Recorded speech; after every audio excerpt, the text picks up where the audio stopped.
Você por acaso já ouviu a história de como Jesus ensinou aos seus discípulos como deveriam agir e fazer para sofrer as perseguições deles? É nisso que você vai ver nesse vídeo, então vamos lá! Olá, tudo bem? Eu me chamo Laura, tenho 15 anos e esse canal foi dedicado a você, cristão, que quer se aprofundar mais na palavra de Deus e nos seus princípios. E a história de hoje que eu vou ler é sobre sofrimento, perseguição e sofrimento, o nome dela.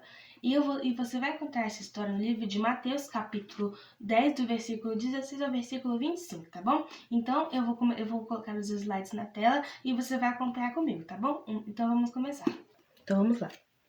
Escutem, eu estou mandando vocês como ovelhas para o meio de lobos. Sejam espertos como as cobras e sem maldade como as pombas. Tenham cuidado, pois vocês serão presos e levados ao tribunal, e serão chicoteados nas sinagogas. Por serem meus seguidores, vocês serão levados aos governadores e reis para serem julgados, e falarão a eles e aos não-judeus sobre o Evangelho. Quando levarem vocês para serem julgados, não fiquem preocupados com o que deverão dizer ou como irão falar. Quando chegar o momento, Deus dará a vocês o que devem falar. Porque as palavras que disserem não serão de vocês mesmos, mas virão do Espírito do Pai de vocês, que fala por meio de vocês. Muitos entregarão os seus próprios irmãos para serem mortos, e os pais entregarão os filhos. Os filhos ficarão contra os pais e os matarão. Todos odiarão vocês por serem meus seguidores, mas quem ficar firme até o fim será salvo.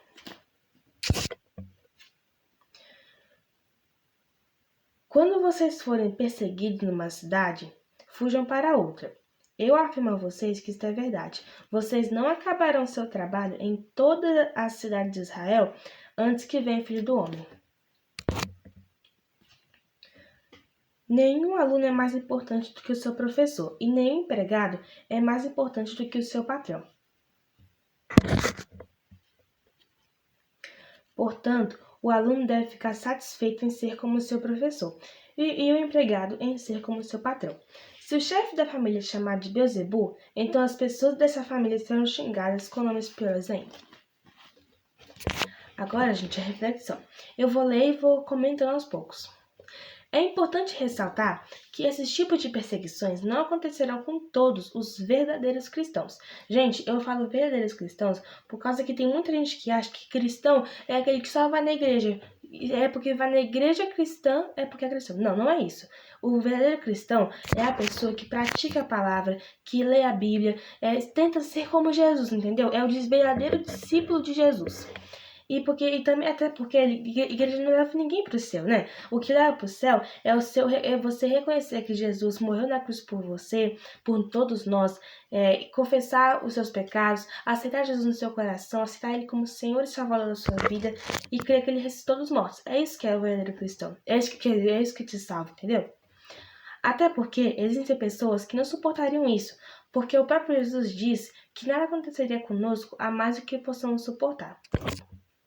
Entretanto, todos nós vamos passar por uma perseguição, correto?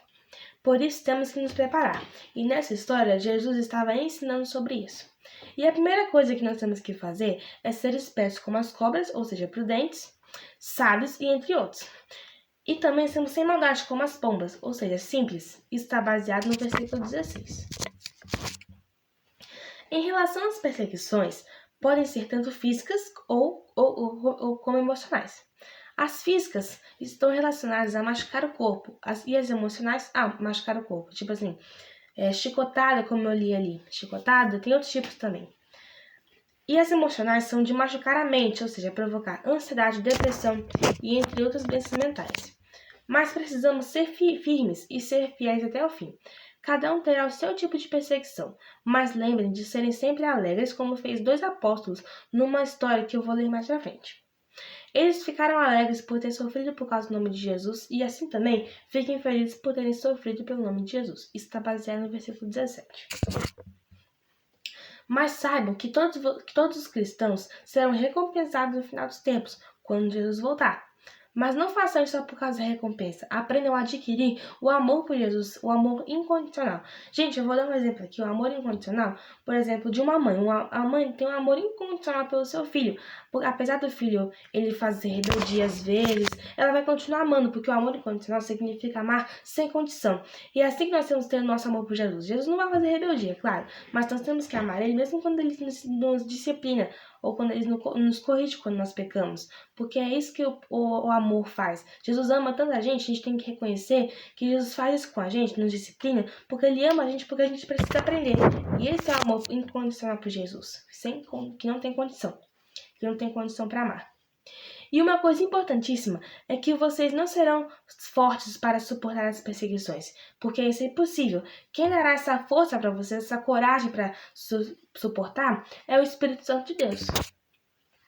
E para finalizar, quando vocês forem pregar o Evangelho, ou se por acaso forem levados a julgamento, não se preocupe com o que vocês deverão dizer, porque não vai ser vocês que vão falar, mas sim o Espírito Santo. Isso está baseado no versículo 20. Lembrando que isso acontecerá se vocês estiverem fluentes na palavra, claro, e sendo praticantes, obviamente. Agora, no final dos tempos, o que Jesus disse no versículo 21 está acontecendo muito ultimamente, que é as divisões entre famílias e os cristãos sendo odiados cada dia mais. E Jesus disse no versículo 23 que nós cristãos somos perseguidos em uma cidade. Quando nós cristãos somos perseguidos em uma cidade, nós devemos ir para outra.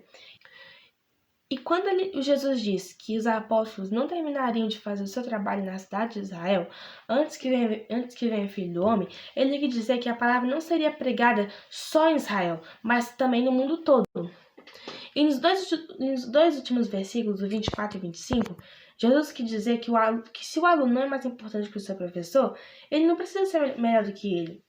Porque o seu professor sabe muito mais do que o seu aluno, ele que ensina o aluno. Então, não faz sentido um aluno saber mais que o professor. Então, já basta o aluno ser igual ao seu professor. Já tá bom assim.